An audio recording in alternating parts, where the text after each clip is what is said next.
Now, this teenager asks this: Is it wrong? Is it wrong for Christians to have a competitive spirit? Is it wrong for Christians to have a competitive spirit or a desire to win in competitions? Right? So a very common struggle that Christians may go through in school, especially there's a lot of competitions going on now. So this child of God feels, is it wrong? Now, for example, in individual or team sports.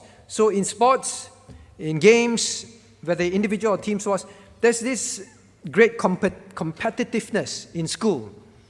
So you say, is it wrong? Now, do we need to stop this desire if we have this competitive spirit? Okay, so it's a spirit of competitiveness. I want to win. I want to be number one. I want the other people to lose. I want to win. So if I have this kind of spirit in me, means whatever I do, I'm very competitive. If a Christian is like that, should this Christian stop this kind of spirit? Then the second part is, can a Christian have a competitive spirit to some extent? Right? So I won't be like, I won't go overboard, but is it all right to be a bit competitive? Now, for example, competitive in school, in games, because, well, some of these are healthy competitions. So in healthy competitions, can I be somewhat competitive? But the person acknowledges, but it can lead to unhealthy competitions too, I know. So the person asks, so how? Is it wrong to be competitive to a certain extent? Okay? So I hope you understand the question. Now, what do you think? Maybe I ask parents straight away. No, I ask young ones. Who's very competitive? Put up your hands. Suddenly no one's competitive. Okay. Put up your hands. When children put their hands will go up. Stephen. Okay. Anytime put up hands goes up. Very competitive. All right. Children, my hands must go up first. Competitive. All right. Maybe I ask Phoebe, are you competitive? What is competitive? Is it? You're not competitive. I see. All right. Oh, sometimes. All right, last person. Anna Wang, are you a competitive person in school? No, I just want to lose. Just let me lose, right? The more I lose, the more no one notices me. Not competitive. Now, what is competitive first? A competitive person, I took from Collins Dictionary, right? Collins Dictionary. Not Dr. Collin, all right? The famous Collins Dictionary. A competitive person is eager to be more successful than other people. Eager to be successful, more successful than another. I take from Cambridge Dictionary. Wanting very much to win or to be more successful than the other people, all right? So very similar, but I want to win. Eager to do better than others in activity, especially try to win in sports activity, okay? So, competitive. Now, based on that definition, do you think a Christian should be competitive? Let me ask. Okay, let me ask who? Wait, my eyesight's not very good today. Caleb, do you think, based on this definition, a Christian should be competitive? No. Yes or no? To some extent, right? To some extent. After I ask, to what extent? Ask the older ones. Janelle. You got to speak loud. You're wearing mask. Should a Christian be competitive?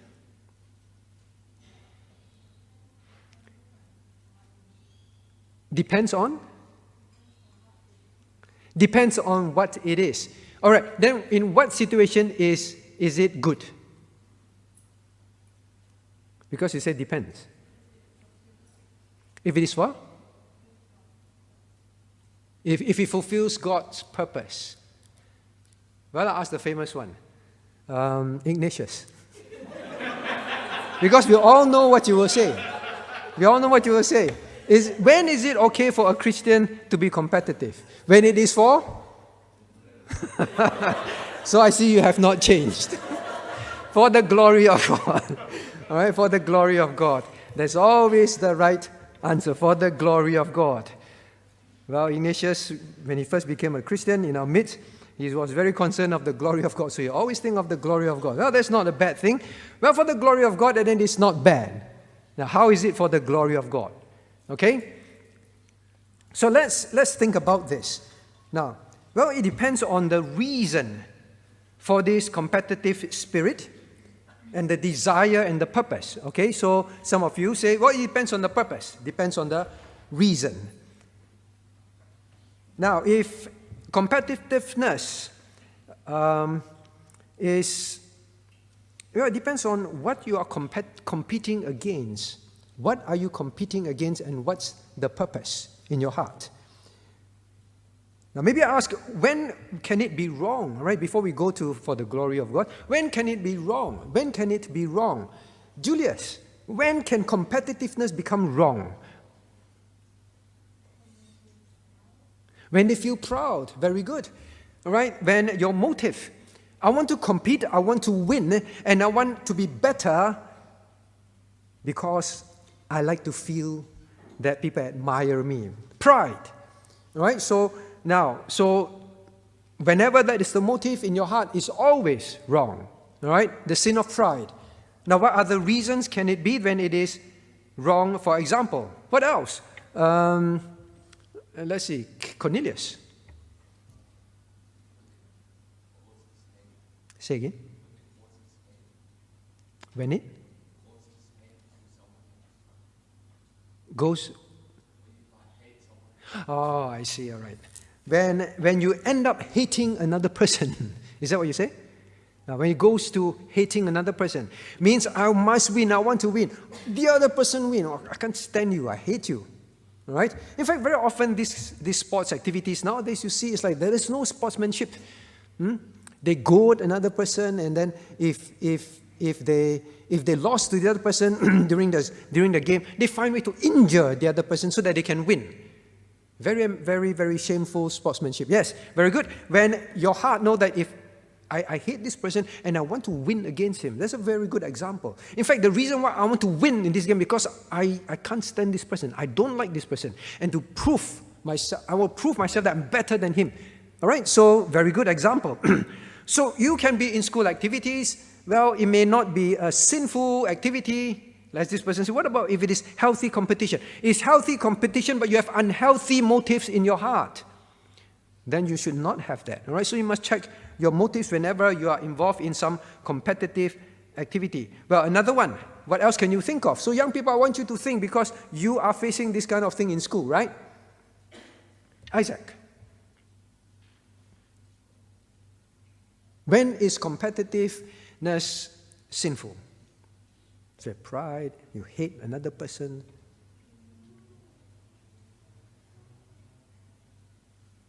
Can't think of any. Very good. When you won't congratulate another. Very good. All right? Then you know your competitive spirit is wrong. Because if the other person wins, you won't congratulate. You know, I should have won. And even the person is really better than you, you just can't bring yourself to congratulate the other person. Very good. Right? So if you find that you're like that in school, even healthy competition and you're like that, well, you know you have an unhealthy motive in your heart. Now, what else? One more. Ife.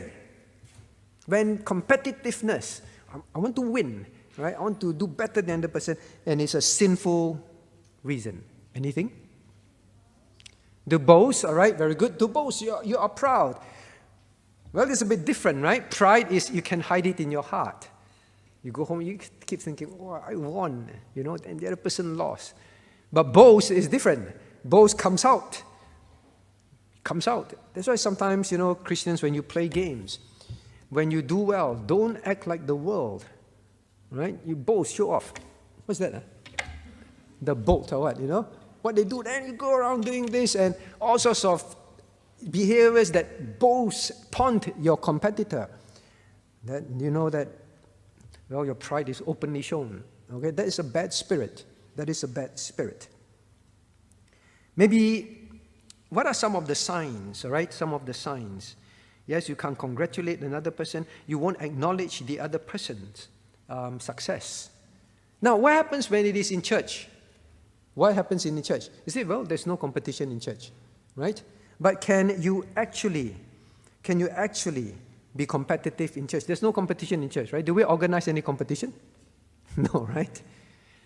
Now, actually, that is one of the reasons why we don't have competitions in churches.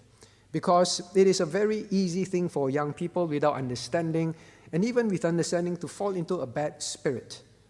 In fact, it fosters, it engenders an unhealthy spirit. Jennifer, why? Why is it then that having competitions, for example in church, have a tendency to build a bad spirit? Why?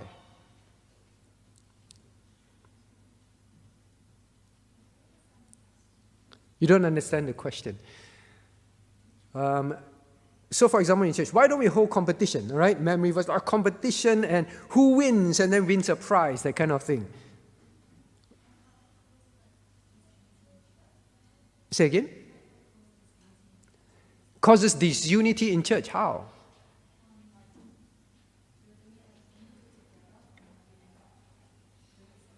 You're doing separately. Well, is that really evil? We do have some games in church. Now, where we need to be very careful. For example, in our children's church camp, we don't want to have, for example, you win, you get a prize. You notice all our games, we generally don't want to give prizes. So, number one, we give you this prize, and this group win this prize. Now I'm not saying it's all sinful, but sometimes we can create this unhealthy spirit. Then we are very competitive. We want the prize, so we work, and then we jeer at one another, and then we become very unfriendly to one another, that kind of thing. All right. So there is a danger. I'm not saying that it's definitely sinful to give out a prize, but this is one of the things why we want to be a bit more careful here. And yes, I think Jennifer is right also. You see, God says be united. But sometimes competition makes us pit one against the other. It can engender this kind of spirit. I want to say again, I'm not saying it's always wrong, it's always sinful, but it's difficult to manage after some time. Right? Sometimes after some time we realize the children, they want to get the best memory verse reciter and the best this, the best that at church camp. Sometimes they get jealous of one another. They're very young, right? Then you begin to value self over teamwork and many of this. We want to try and create an environment where people learn to help one another, all right? Now, so one of the spirit that you know is wrong when you are not keen to help someone in school, at work, when you become a very competitive person, even when it is not a game, even when there is no competition in church. But a competitive spirit is one, I want to be better and I want to win. So when I'm playing the piano, cooking, teaching Sunday school, and so on, you become, I want to be the one that people praise. Now that's very different. I want to do the best for the Lord, right? For the Lord. That is not wrong. But we need to examine our hearts very carefully. I want to be better than the other person because it makes me feel good, more superior. Now then you end up in a situation where you won't help. So competitive spirit, what I'm trying to point out is what is dangerous about competitive spirit, and we must examine our hearts. The Christian must always want to help others, all right? Yeah, in competition, in games, you don't purposely, let me help you win. I keep missing the ball, right? There's a competition. But you don't do it for the wrong reason, all right? You do your best. But be careful when it carries over, a competitive spirit. It carries over to, you suddenly become everything, you just want to win, you know? You just want to be the best against another person. Now then that becomes dangerous, and over time, instead of helping, all right, someone just join the committee, needs to do something, maybe for church committee and what want to do, but you're very competitive. You know, when I do it this way, and it's always the best. People praise it. And then I don't want to help the other person, because if I help the other person, what happens if the person do it better than me, serve better than me? So now the competitive spirit becomes sinful, and now you have always, I will hold back. I don't want to help others. All right, so teens, young ones, You know, holiday Bible program, you make crafts, right? Be very careful of a competitive spirit, all right, young ones? Look here, I want to be the first to finish. Why? Then I can show off. I want to make it the nicest one, the most colorful one. Right? Why? Because then I can say, hey, see, mine is the best in class, and then show off, boast. That is wrong. That is not good. You want to do best. Now, then maybe I read to you 1 Corinthians 14:12. Even so, ye, for as much as ye are zealous of spiritual gifts, seek that ye may excel to the edifying of the church. Now, if you carry competitive spirit, there are competition out there in the world. You play a certain activity, there are competition. But when you begin to become so engrossed in it, you carry it into church. Now, God says, now, whatever you do as a Christian, you seek to excel. Why do you seek to excel? Seek to be the best. Why do you seek to be the best? 1 Corinthians 14:12 say, that you may excel to the edifying of the church. It's always to help others, to make others better. All right, especially spiritual, to help the work of God be better. Do you have that competitive spirit, even adults, when you serve in committees? We want to be the best-known committee in church. Very common in churches. We want to be the biggest committee. We want to do the thing in the most fanciful way. All right, all these kind of things. Now, Christian, when you do that, you begin to fail the warning. Now, God says this, Proverbs 24. Let's turn to Proverbs 24, 17 to 12. So sinful motives is the problem, all right?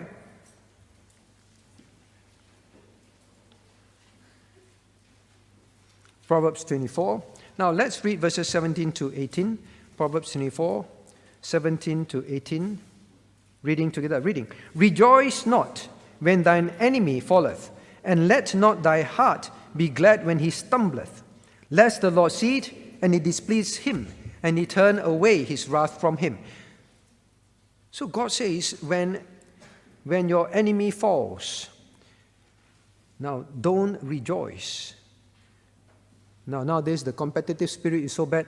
When your enemy falls, it's not they fall themselves. You purposely make them fall, right? So that kind of spirit reaches that. And in your heart, right? Let thine heart not be glad when he stumble. Are we like that? You play games and the person stumbles, then we laugh and say, so stupid and all that. Now, that kind of spirit that comes out of a negative competitive spirit, we must get rid of. Right? So the Christian, now, these are the motives that are definitely wrong. We've been studying in prayer meeting. In the last days, one of the sin men will be proud. Men will be boasters. Competitive spirit leads you to that kind of situation. All right? Now, you can also be competitive in not competitive things, even in spiritual things, right? I mentioned some of them already. In church, for example, so I'm addressing this. It's not even a competitive situation. Maybe pastor asks so-and-so to do something, right? Asks you to do something.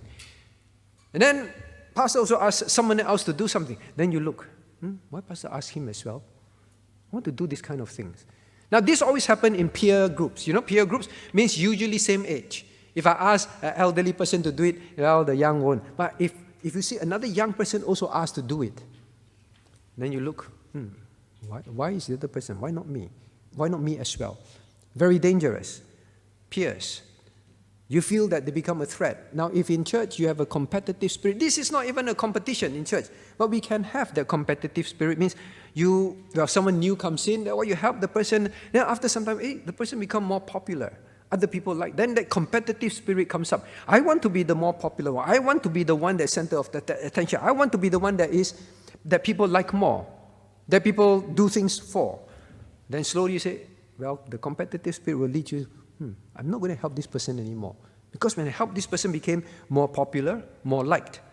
You see, competitive spirit has many evil motives that we need to be careful of. And sometimes it can be, these churches nowadays, all right, churches nowadays become very competitive. It's always about showing the numbers. How many hits to our website? How many hits to our this program and that program? All right, and they tout it. You know, this program, how many people around the world or how many people tuned in and all that. Now, sometimes this can be out of a competitiveness or pride. Be very careful of all these things, even in spiritual things. Now, what else? Sometimes non-quantifiable things. We become competitive as well. What are non-quantifiable? Well, maybe like, I would say quantifiable still. Someone teaches Sunday school better, then you want to be better. And do all sorts of antiques, all sorts of things, right? Maybe some people are children. Children like the other adult better. Then we feel jealous, we feel envious. Then we are very competitive. No, I want the child to like me more. So all these kind of things can well up in our hearts. You know, in the world, very often is even who gets married first, right? Two-person planning marriage. Now, I want to be the first to get married. Competitiveness over meaningless, unnecessary things. Parents, are you competitive to make your child the best in school, even in church? I always want my child to be well known, not to be best for the Lord. All right, so now if you consistently show this kind of sign, you know that you have a spirit of competition that is wrong, that is sinful. All right, I hope I explained to this person. Now, what about the situation where it's okay? So, yes, there are competition in school. When you play it, watch your attitude, watch your spirit very, very closely. Now, then when is it all right? What is the best way to think? Because there are competitions in school. What is the best way to think? Right? So, for example, there is competition of debate team. And you don't purposely throw in the towel to lose, that kind of thing. Don't be competitive. Now, how to be involved in a competitive thing in school or at work, now without falling into sin? Now I ask some more children. Now it gets more difficult, right? Gets more difficult. Who have I not asked? Anna Wang. How? All right, the school have competition. Anna? Not Anna. Your sister. All right? Now, yes, Grace. Now, how to be in a competitive game, which are always present in the world, but without falling into this sin? How? Right? Do you understand the question? So avoid falling into this sinful competitive spirit. But you still need to compete. Any ideas? No? All right, I'll let you think. One more person. Maybe I ask the university students. All right, you're involved in competitive games, I'm sure. Gillian.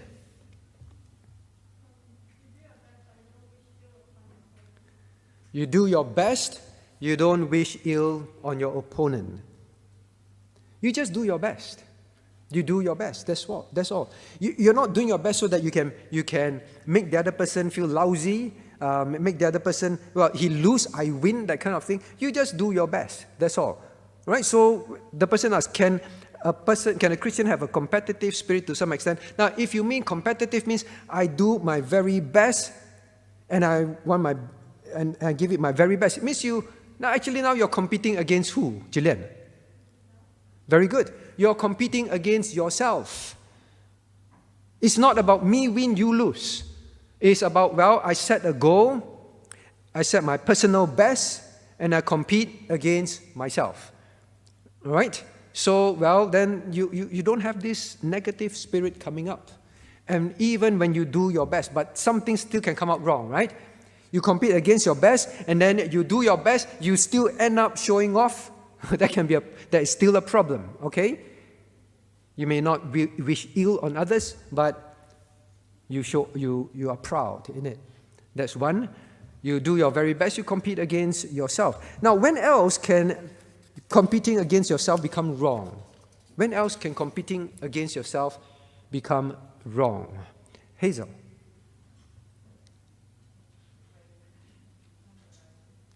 Becomes what? When it becomes an idol, you become obsessive with it, right? Can we become like that? Yeah, your best is really very good. But it's an obsession. This is my personal best. I'm going to up it. I'm going to up it until it becomes an idol to you. It becomes an obsession. So yes, you may not have this unhealthy competition of I win, you lose, but now it becomes something that, well, you can't stop doing it. You can't stop thinking about it. You can't keep practicing and practicing and practicing to beat your personal best until you neglect your Christian walk. Now it becomes an idol, right? So, very good. Now, parents, if you notice this kind of spirit in your young ones, you must step in immediately. Talk to them, teach them, correct them, restrain them. Because once this kind of competitive spirit occurs in the school, but school always will teach you to be competitive, right? The Christian must keep controlling your thinking in your own heart. It is not against someone, you win, I lose, number two, and even it's against my personal best, I must be controlled and don't let it turn into an idol. And even if I've done my personal best, I don't go around gloating, okay? So I hope it helps this person to understand. And parents, please be very, very careful, all right? So I hope that I help this person understand this, and I hope I've covered everything that I wanted to. Yes, so a competitive spirit, I think I've covered everything. Now to the next point, to the next question. To the next question. Well, actually I asked, Jennifer, have I answered your question? You understand? All right, I just summarize very quickly for everyone. Competition will happen in school. Number one, don't play competitively because of your feelings about the other person. I want you to lose. All right? I want you to be embarrassed. I want you to fall. I want you to stumble. It's simply doing your best. That's all. And doing your best, you still need to be very careful. Okay? Now, next one. So, this person asked, in hermeneutics, well, how to study the Bible part 2, minute 41 and 30 seconds. All right? So, this person watched my video on hermeneutics, how to study the Bible. She asked, Pastor mentioned that the theological context for Abraham asking his servant to find a wife for Isaac in his hometown is to keep the line pure for the seed to come. But is the line pure if Ruth, who was a Moabite, married Boaz? Okay, so you understand the question? So I say, well, Abraham told his servant, go find a wife in Abraham's hometown to keep the line pure. But he said, is the line really pure? Because after all, Ruth is a Moabite, and Ruth married Boaz. So the line is not pure. So what do I mean by that? So let me explain. Now please turn with me to Genesis 24. Genesis 24. Genesis 24, verses 3 to 4. Genesis 24, verses 3 to 4. What do I mean by pure? And there are spiritual lessons to learn. Reading. And I will make thee swear by the Lord, the God of heaven and the God of the earth, that thou shalt not take a wife unto my son of the daughters of the Canaanites, among whom I dwell, but thou shalt go unto my country and to my kindred, and take a wife unto my son Isaac. So I said, well, some people they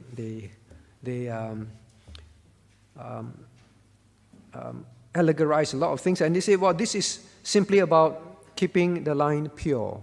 So he said, but if Ruth was not part of God's people, Ruth was a Moabite, then, well, the whole line is impure. So how to answer that? Do you understand the question? I hope you do.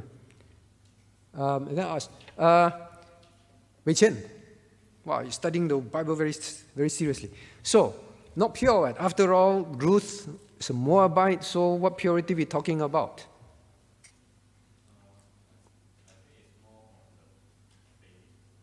More on the faith. Very good. Wow, so fast. Okay. More about the faith. Now, this purity is about marrying, about no intermarriages. That is what it means. All right? Now, you look at how Abraham talks about it. Thou shalt not take a wife unto my son of the daughters of Canaanites, but instead, my country, my kindred, my people. All right? And this is talking about marrying among the people, his people. All right? And for example, where is this people? Now, if you turn to Genesis 31. Genesis 31.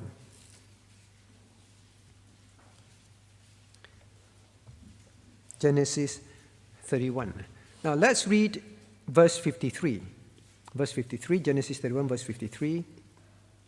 Reading. The God of Abraham and the God of Nahor, the God of their father, judged betwixt us. And Jacob sware by the fear of his father Isaac. Now, this is to go to the people of Nahor, and the people of Nahor, his kindred, Nahor. And Nahor, in the Bible, it says the God of Abraham and the God of Nahor. So it is about those that have the God of Abraham as their God. That is the purity. So it's to not intermarry, because the Canaanites, they are known to be people who reject the God of Abraham. They are people who are idol worshippers, are very wicked in their religion. So the point of the purity is within the faith. The God, go to my kindred Nahor, the God of Nahor is the God of Abraham. So that is the purity, because God already said. Now, can you please turn to Deuteronomy? Deuteronomy chapter 7. Deuteronomy chapter 7.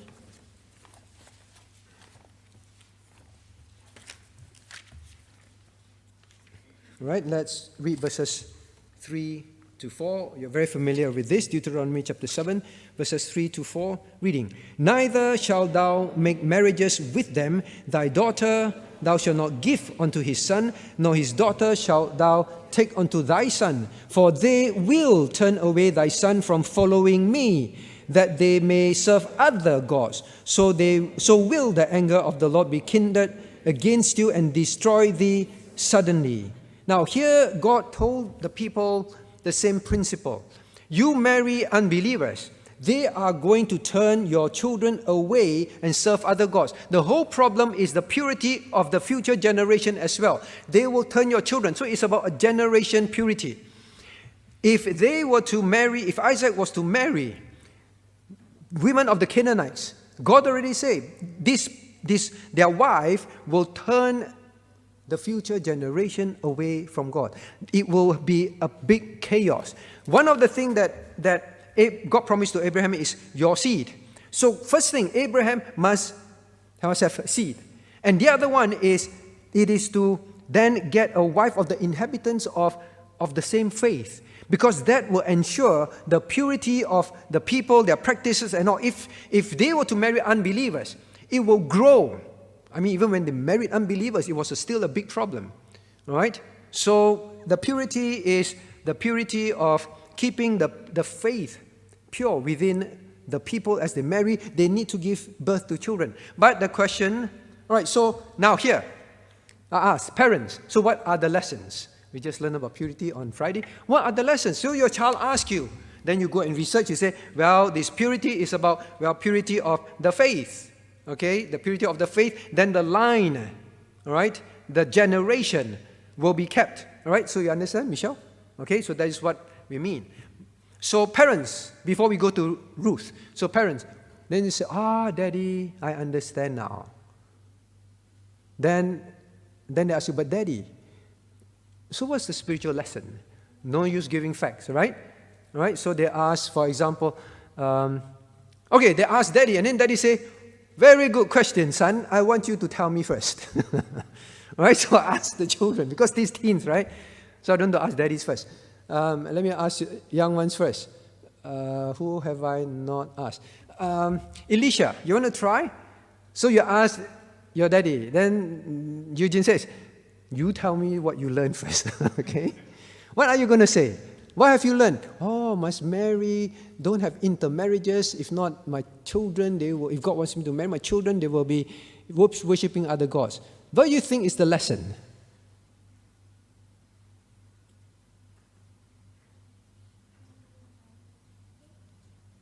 only marry Christians. All right? That's what you said, right? Yes. Only marry Christians. So that's the first lesson. Right from the beginning, God says that. Now, if a Christian marry an unbeliever, what is going to happen? God's promise, God's warning are always true. You see over and over again. Well, there are some exceptions, but by and large, when the children grow up, they will go worship other gods. They will be heathens even. And what was going to happen? Same for the church. The church will be weakened. The church depends on the next generation of godly people. If that don't happen, the work of God will be affected. Right? So very good. The principle even in the New Testament is, well, you can marry only in the Lord. Only in the Lord. So that's one. Marry Christian. Now, what other lessons can you learn? All right, now daddies. Okay. Oh, you're lucky I forget your name. You're fortunate I forget your name. As daddies. All right, Alex. Thomas, I'll come to you. I remember your name now. Alex. Quickly, Alex.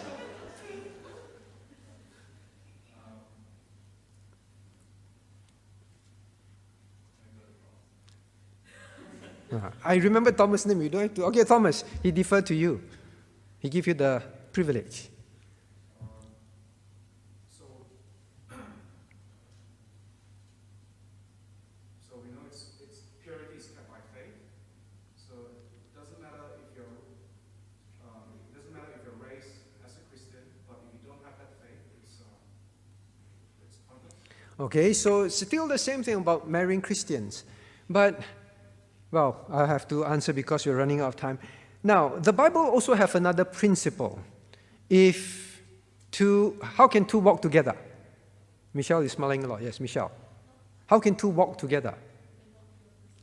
Yeah, if they're not be agreed, if they're not of the same mind. So even if you marry another Christian, can you walk together if your convictions, your desires for the Lord are different? So you can marry a so-called Christian, because Christians always have this idea, as long as Christian. But there is another principle in the Bible. Well, number one, people can be professing Christian. You look at their life. If they are carnal, they are worldly, they don't love the Lord, they don't study the Word, you don't say, well, as long as Christian. All right? As long as Christian. You still have to marry someone that you know will walk in agreement with you in your desires for the Lord. All right? So that is another thing that you should learn from that. So parents, please remember this. So teens, young people, please remember this. Don't just think it's a Christian, then that's it. There are many who profess to be Christian. There are many who are very carnal Christians. It's not going to help you. They will still take your children to worship the world. Okay? So that is another one. But the last one we still need to answer. So Michelle asked this. But is the line pure if Ruth, who was a Moabite, married Boaz? Do you understand the...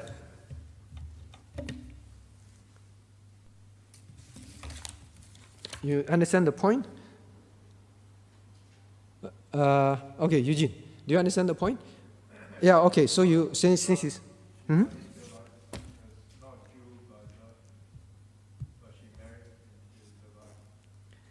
She is? Yeah, so some... Mm-hmm.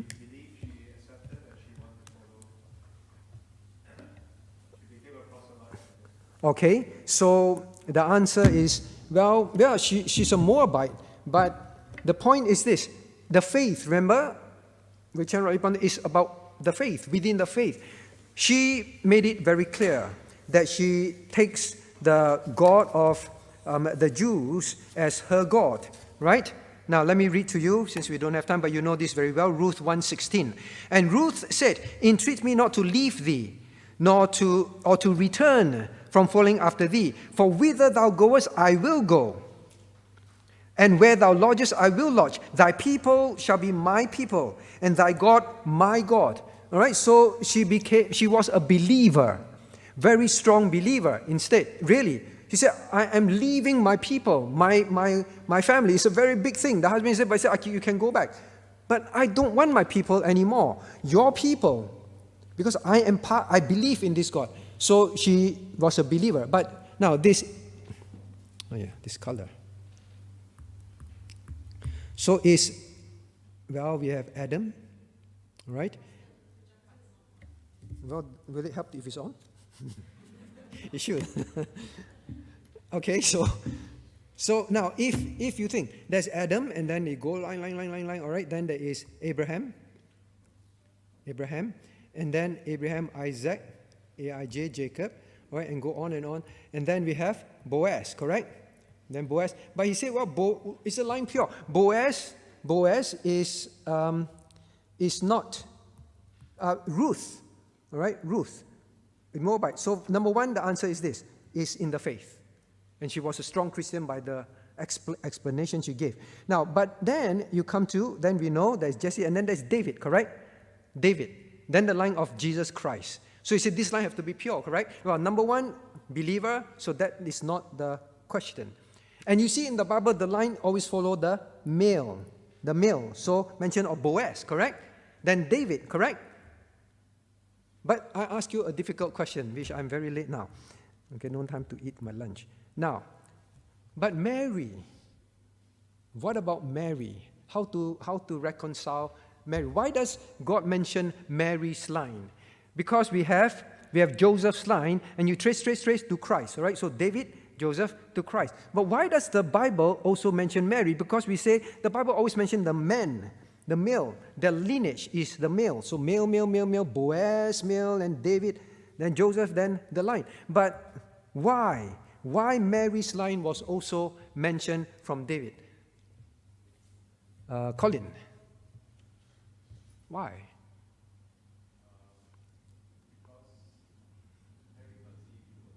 Very good.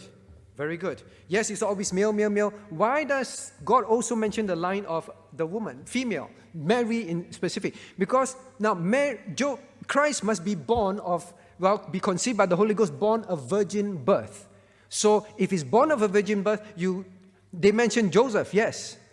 But Joseph is not the father, so to speak, in that sense. But Mary alone bore Christ. And then therefore Mary must also be in that line. All right? So understand how God works. Okay? Now, we are very late. Let us turn. Please submit questions, all right? Let us turn to God in prayer. What do we have here? Top 5 reasons why church dropouts. What church dropouts say. Why they stop attending church. Now, please remember 66% of, I take the American view, they are the most readily available results. They stop attending church at least a year after turning 18. So from